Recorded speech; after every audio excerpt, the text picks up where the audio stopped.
Try natin tong nakita ko sa TikTok shop. This is a pop rice. So, meron kaming binibiling ganito sa SNR.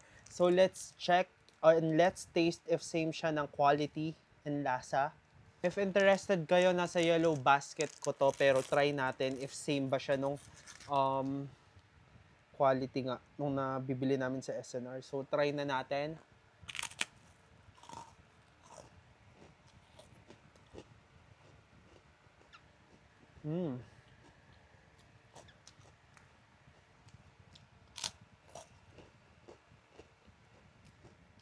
Cheers pala, nakalimutan ko sabihin.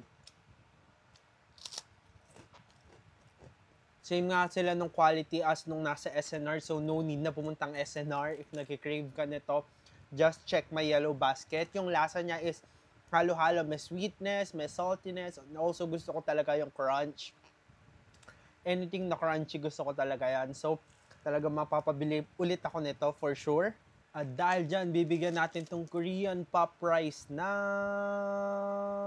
It's a no-brainer, 5 out of 5. Sobrang nagustuhan ko to.